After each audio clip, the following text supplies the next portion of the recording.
Hey there, it's Dr. Nadia, and it's time for some straight talk about sales. Today, I want to talk about tracking your numbers. One of the things that I did not do very well when I first started my business was really keep track of my numbers, what's coming in, what's going out on a consistent basis, what's in my bank account, like really creating those financial habits and that discipline of looking at the numbers. Part of it was I wasn't making a whole lot of money at that time, and so I knew that there was a whole lot more going out than there was coming in, and there was just a lot of fear around looking at the numbers and really coming up with a clear strategy. However, I encourage you, even if you're in that place right now in your business, to look at your numbers, to sit down and evaluate what you can do differently, how you can make adjustments, because you can't come up with a strategy to fix it. So there are a couple different things that I want to chat with you about today when it comes to looking at your numbers. And one, just last year, so this is not like, oh my gosh, Dr. Nadia has been doing such a great job of this for so long. No, just last year, I really got clear. I had an accountability partner, and my husband also was my accountability partner last year, who I shared my resources with. So I created a spreadsheet and I started tracking all of my income. I had a separate one that I'd learned to track all of my expenses because I needed to, have that habit for tax purposes and things like that. But I really had not developed a great habit of consistently tracking my income. And I wanted to see what difference would it make? What difference? I knew to do it. I've had coaches to teach me to do it. I had all types of resources and tools. I just wasn't doing it, right? So this last year, I decided, you know what? I'm going to do this, and I will have great data to share, but it also will tell me a story. Okay, that revelation came a little bit later. In the beginning was just do it. So I did it. It was nothing sexy. And this is something that you can do. I created a Google Sheet online because it makes it really easy to share. It makes it really easy to track. And let me think how I have this set up. I have all the months going across, and then for each day, so I have the numbers down the side, 1 through 31. So each day that money comes into my business, I update it and put a number in, and I created it to automatically calculate totals, not only for the month, but also for the year. So you too can do this. It's really easy. If you want it, send me an email. I have it. I will be more than happy to send you the document, and you can tweak it however you need to. So anyway, I created this document. Like I said, I gave access to my husband and I gave access to my accountability partner, which was even scarier because now not only was I tracking this, but other people could see how I was doing too. Right? So, talk about just taking it to the next level.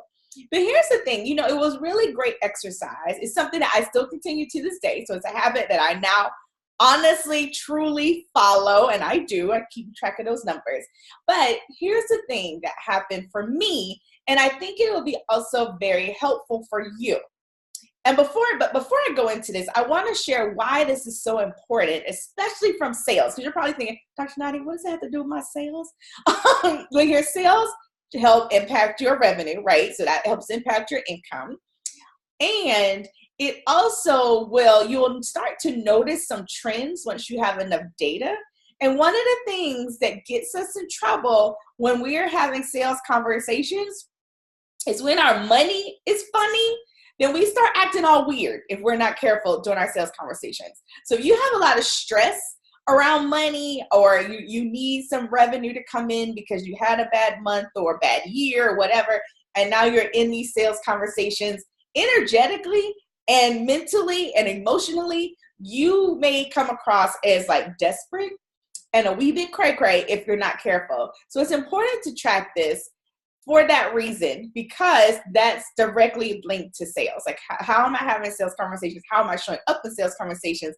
And is my money or my money story impacting my conversations? Because it does. These are some of the things that impact us, as well as a lot of times those people that we're talking to, depending on who your ideal client is. So it's important to understand that as well. But here's the thing. One of the things, I learned a lot of lessons, so I just won't narrow it down to one. I'm going to share a couple with you. But one of the things that really stood out to me last year when I did this experiment, if you will, was that I learned that my money actually tells a story. So as I'm tracking this, I'm starting to notice that my numbers are telling a story. And honestly, in the beginning of the year, it was telling a story that I did not like. Now, I know last year I had a couple pivots. So last year, about a year ago, honestly, to the day, I launched a sales agency. So we made a massive pivot, if you will, in how I worked with clients. It was no more of really having a pure leadership focus and even like doing some business coaching on the side. It was a massive shift in this is how we're doing business. I adjusted my business model. I adjusted my ideal client. Like a lot of things shifted. There was so this massive pivot in my business, which meant that I had to make some difficult decisions. One was I ended my tandem coaching program. I did host my Take the Leap events, even though, those that we were taking actions to make that happen. Those also had financial implications. Canceling contracts and canceling events and saying to sponsors, oops, sorry, but that means you got to write a check and send the money back. All of that was happening in that time. So anyway, I'm looking at my numbers. To make that pivot there were moments of extreme stress because I didn't know how this was going to work. And a lot of this was a big, big, big experiment in making that shift. But I also noticed that we looked at the numbers and we were like, okay, if we do this, this is where we are. Will you survive? Yes. What things might you delay? So there were some things that we put off just because financially it was going to have more devastating impact. Devastating might not be the word. It was going to have more negative impact than I was willing to manage at that time in that moment. So we was like, let's delay some of these decisions. Other ones is like just rip the Band-Aid off and jump right in it, right? So we did that. And it was well past the halfway because we made the pivot. I made the pivot around June, July of last year. And now we're looking at where we are right now. I now have a team that I'm working with in terms of what I call my council. So my advisory council's there. We're checking in regularly. We're looking at, numbers and what's going on and those types of things. And I remember calling one of the people on my council. I reached out and I said, hey, I would like to talk to you because I'm noticing I've hit an income ceiling. I would get there were some months where I was within maybe $50 or less of hitting this revenue number, but I wouldn't hit it. And there would be weird things going on. Like, someone wouldn't pay an invoice till the first of the following month or whatever. Like all this strange stuff was going on.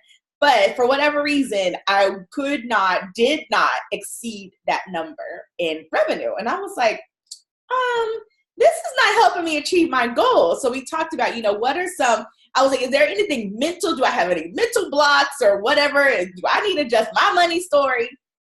And it wasn't like it was a new number. So I'd been able to generate that amount before. So I was like, I know I can do this, but what is going on? Is it fear around this new venture that we're on? I don't know. So we had a conversation and we talked about some things that I could do, both more tactical, practical, if you will, around looking at different bank accounts that I had, how I was managing my cash flow, but also like, do you have a clean purse? Like those types of things, right? Which by the way, I did not. I'm the queen of having 97 million receipts everywhere. So yeah, I know there's technology around that, but I haven't caught up yet. So, but here's the thing. We had the conversation, we made the adjustment, and within 2 months, I not only hit that number, I exceeded it, like double. And I was like, whoa, like, oh my gosh, right? Like it was this massive shift as far as what was showing up in my bank account, although it wasn't necessarily, there were small tweaks that I needed to make on my end around how I was looking at it. And I wouldn't have been able to pick up the phone and have that conversation if I had not been tracking and I had not been looking at my numbers. I might have known that, again, like when I first started, that there's a whole lot more going out than there's going in, or there's not enough left, or I'm not hitting where I want it to be. Like I might have known that kind of from a more, just a feeling, like I don't have a tangible proof of that. But when you start to really see the patterns in your money, then you can start to say, okay, this is either really good and we need to keep doing this, or what adjustments do we need to make? And not only that, I can say that to this day, although that the 2 month, I was like, woo, and I haven't hit that number consistently just yet. But the number that I was concerned about, that ceiling, I haven't gone below that in the month since we've had that made those adjustments. So again, there's some things that mentally we may need to do, emotionally we may need to check into, spiritually we may need to look at, right? But also there are practical tools and strategies that you do. And first, just looking at your numbers is a very good practical way to do that.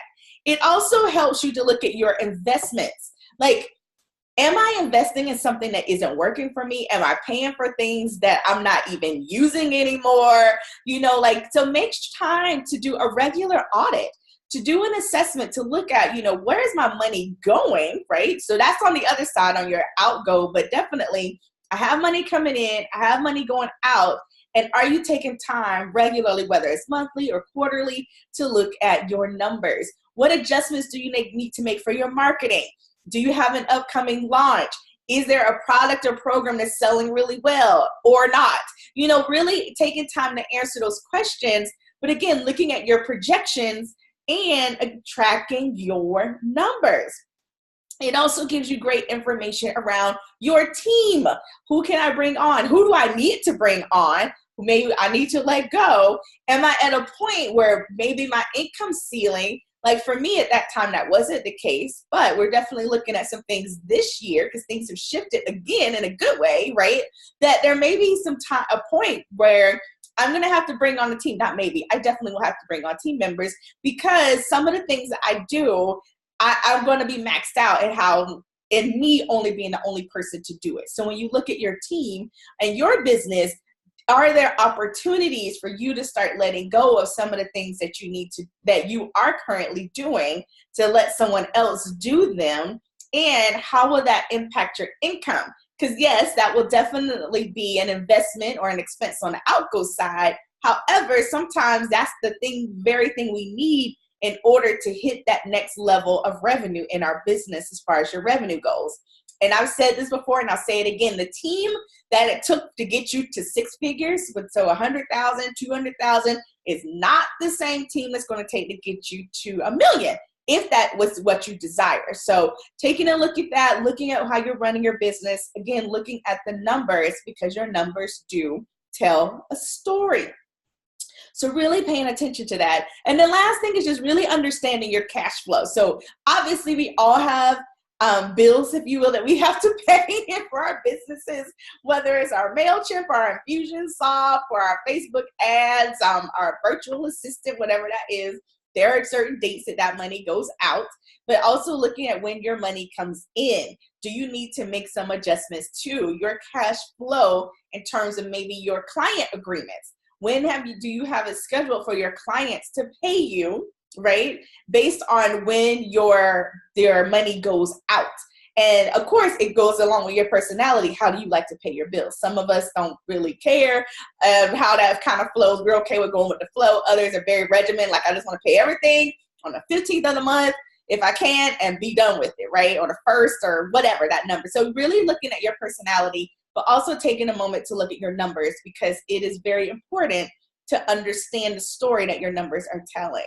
And I can tell you, this is a great exercise to do for your business. It has definitely changed how I run my business. I feel like I'm a more grown-up business owner. And I also have a team. Now I have not just my 2 accountability partners. I have like 3 or 4 of them now. They're all in my Kool-Aid. But when I meet with my counsel, we meet at least once a month. And one of the things that we definitely usually start the meeting off with is, where are we in terms of the numbers? What adjustments do we need to make? Is there a certain program that's selling better than others? What's really working? So that, because I have revenue goals, I have goals just like everyone else. I also have obligations, right?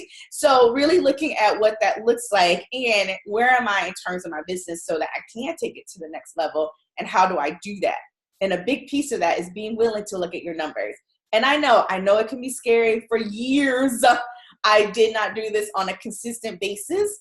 And, there were some years where I was a complete hot flaming mess. Other years, I just kind of got by.